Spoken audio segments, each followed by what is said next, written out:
அனைவருக்கும் வணக்கம். நம்ம திருவள்ளூர் மாவட்டத்தில் அமோனியா கசிவு வெளியேறி 7 வடமாநில தொழிலாளர்கள் உயிரிழந்தார்கள். இவர்களை பற்றி அதாவது அவங்களுக்கு நிவாரணம் 2 லட்சம். அந்த செய்தி கிட்டத்தட்ட மதியானம் 2 மணிக்கோ 3 மணிக்கோ நடந்திருக்கு. இது வரைக்கும் எந்த ஊடகங்கள்லையும் பெருசாக நம்மளே தேடி தேடி பார்க்குறோம், என்னடா நிவாரணம் சொல்கிறாங்களே தவிர உயிரிழப்பு எவ்வளோடான்னு சொன்னால் எவனும் பெருசாக சொல்லவே மாட்டான். 7 வடமாநில தொழிலாளர்கள் உயிரிழந்திருக்கிறாங்க. இதுக்கு ஆழ்ந்த அனுபாதங்கள் தெரிவிக்கலாம். அதாவது இங்கே எல்லாம் பொதுவான உயிர் எல்லாருமே ஒன்று தான், எல்லா உயிருக்கும். ஆனால் நம்ம ஊரில் தான் இறந்து போயிருக்காங்க. அதுக்கு 2 லட்சம், இறந்தவங்களுக்கு 2 லட்சம். பார்த்துங்க, அங்கே நடிகரை பார்த்து போய் செத்தான்ல, அவனுக்கு எவ்வளோ தெரியுமா? அவனுக்கு 40 லட்சம் 20 லட்சம் தூக்கி சொந்த பணத்தை கொடுத்தான். இப்போ அரசாங்க பணமே 2 லட்சம் தான். இவ்வளோ தான் உயிருக்கு. அதாவது செத்தவன் யார் அப்படின்னு பார்த்து தான் இங்கே எல்லாமே நடக்குதுன்றதுக்காக சொல்கிறேன்.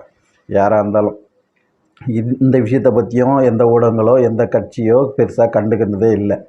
இதே வேறு ஆட்சியில் நடந்திருந்தால், அதிமுக மாதிரி ஆட்சிகளில் இது ஒரு வேளை பாஜக ஆட்சியே இங்கே நடக்குதுன்னு வச்சுங்க, இந்த 7 பேர் இறந்த விவகாரம் வட மாநிலத்தில் வரைக்கும் பெருசாக போட்டு பூதாகரமாக கலப்பி மொத்த பேரும் பெருசாக பண்ணியிருப்பான். இது ஒரு பக்கம். இதொரு பக்கம் இந்த ஜேசிடி பிரபாகர் அவர் தினந்தோறும் அந்த மத அடிப்படையில் மட்டும்தான் செயல்படுறத தவிர வேறு எதுவுமே தெரியாது. அவர் சர்ச்சில் ஃபாதர் போக வேண்டியவர் எப்படியோ இங்கே சட்டப்பேரவையில் உட்காந்துட்டார். இவரை வேற சட்டப்பேரவை தலைவராக வேற ஆக்கிட்டாங்க. எந்த பாட்டு வேணும்? பெயரை சொன்னால் எதுவும் நடக்குமே. அவர் இதயத்தோடு கலந்து விட்டால் எல்லாம் கிடைக்குமே, எல்லாம் கிடைக்குமே. இயேசு ரட்சகர் பெயரை சொன்னால் எதுவும் நடக்குமே. அவர் இதயத்தோடு கலந்து விட்டால் எல்லாம் கிடைக்குமே, எல்லாம் கிடைக்குமே. இவர் போகாத போகிற எல்லா இடத்துலையுமே மத பிரச்சாரங்கள் மத மாற்றங்கள் யார் எப்படி செய்வாங்களோ அதை தான் இவர் செஞ்சிட்டு இருக்காரு. நான் தப்பு சொல்ல மாட்டேன், அவராக இருக்கார், அதில் எந்த தப்பும் கிடையாது. ஆனால் இதில் நம்ம ஆட்கள் இருக்கிறாங்க பார்த்தீங்களா, இந்த சிடிஆர் நிர்மல்குமார் மாதிரி நிறைய பேர் இருக்காங்கல்ல, இவங்கெல்லாம் நான் ஏன் அவரை குறிப்பிட்டு சொல்கிறேன்னா, நம்ம அவர் கூட பயணம் செஞ்சுருக்கிறோம். ஆர்எஸ்எஸ் கூடலாம் அவர் கூட எப்படிலாம் நம்மளுக்கே அவர் தான் ஆர்எஸ்எஸ் பயிற்சிலாம் கொடுத்து இருந்திருக்கிறோம். ஃபோட்டோ வேணுன்னா கூட நான் காட்டுறேன். அப்படிலாம் இருந்தவர். ஆனால் ஒரு கட்சி விட்டு தாவின பிறகு அவராக இல்லை. இதெல்லாம் சுத்தமாக தூக்கி மாற்றிட்டு அந்த இன்னொருத்தவன் எந்த சித்தாந்தமோ அதில் போய் மாறி அவருக்கு தேவை பதவி, பணம், பொறுப்பு. இதுதான் இப்போ இந்த மாதிரி தேவைகள் மட்டுமே இருந்திருந்தால் நம்மளாம் எங்கேயோ போயிருப்போம். இதை மாதிரி அடிப்படை உறுப்பினராக இருக்கிறான் பாரு பாஜகவில், அவன் கூட அந்த வேலையை செய்யவே மாட்டான்.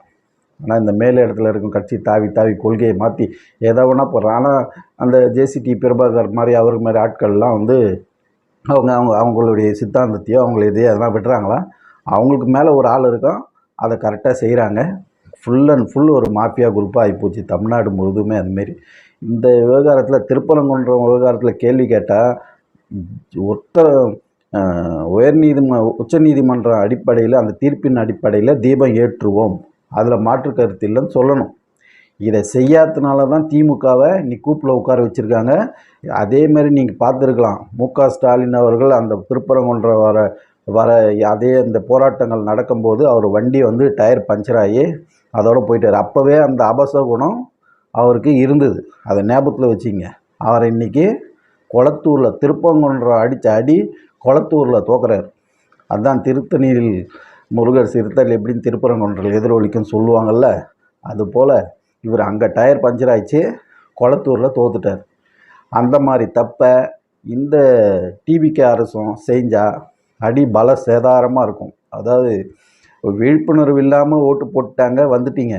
ஆனால் இந்த திருப்பரங்குன்றம் விவகாரத்துலேயும் அதே மாதிரி நடந்தீங்கன்னா கண்டிப்பாக கூப்பில் உட்கார வச்சுருவாங்க. ஆனால் நான் சொல்கிறது, இந்த மாதிரி அவங்களுக்கெல்லாம் இருக்குதே, அந்த மாதிரி உணர்வு இருக்குதே, உங்களுக்கு ஏன் இல்லை?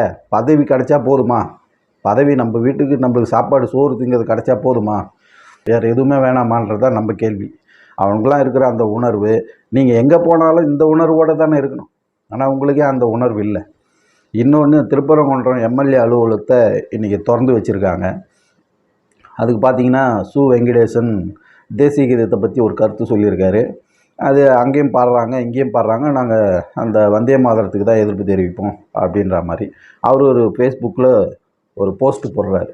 அந்த போஸ்ட்டில் திருப்பரங்குன்றம் சட்டமன்ற அலுவலகம் திறப்பு விழா, அது வந்து பாராளுமன்ற உறுப்பினர் மாணிக்கம் தாக்கூர் அவர்களுடன் சேர்ந்து திறந்து வைத்தோம். உடன் பாராளுமன்ற MLA Thiruparankundram MLA CTR Nirmalkumar. அதாவது சிடிஆர் நிர்மல்குமார் எம்எல்ஏ அவருடைய தொகுதியில் ஒரு மாவட்ட அலுவலகத்தை திறந்து வைக்கிறாரு. அதை அவரை போடாமல் அவர் உடனாம், இவங்க தான் மெயினாக. சிடிஆர் நிர்மல்குமாரை போய் நீங்கள் உடன் அந்த ட்வீட்டை கூட போடுறேன் பாருங்கள். சிடிஆர் நிர்மல்குமார் கடைசியாக போட்டு வச்சுருப்பார். நீங்கள் போடுறது எப்படி போடணும் அந்த செய்தியை? திருப்பரங்குன்றத்தில் சட்டமன்ற அலுவலகம் திறந்து வைக்கப்பட்டது சிடிஆர் நிர்மல்குமார் தலைமையில், அவருடைய அலுவலகம் அது. நீங்கள் என்ன பண்ணி உங்கள் பேரை முன்னாடி போட்டுட்டு சிடிஆர் குமார் ஏதோ அந்த நிகழ்ச்சிக்கு ஏதோ வந்தவர் மாதிரி போட்டிருக்கீங்க. இதுதான் சு வெங்கடேசன் பண்ணுற வேலை. இப்போ வந்து கம்யூனிஸ்ட்டுகளே எப்படி இது வரைக்கும் திமுகவுக்கு முட்டு கொடுத்தாங்களோ அந்த மாதிரி டிவிகேவுக்கு முட்டு கொடுத்து உட்கார்ந்துன்னு இருக்கானுங்க எல்லாம்.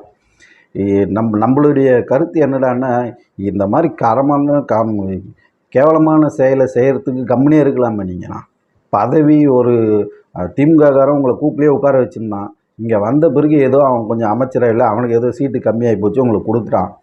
அதனால் நீங்கள் பண்ணுற அந்த இது இருக்குது ஒரு முட்டு கொடுக்குறதெல்லாம், அதுவும் இந்த சினிமா பாட்டுக்கு போட்டு டான்ஸ் ஆடிக்கிட்டு அவனுங்க பண்ணுற அநியாயம்லாம் இருக்குது பாரு, அது எங்கேயுமே நடக்காது.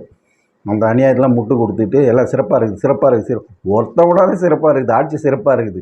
அப்படியே கேட்டில் போய் முட்டி மோதுறானுங்க அந்த இடத்துல. என்ன சொல்கிறதுன்னு தெரியல.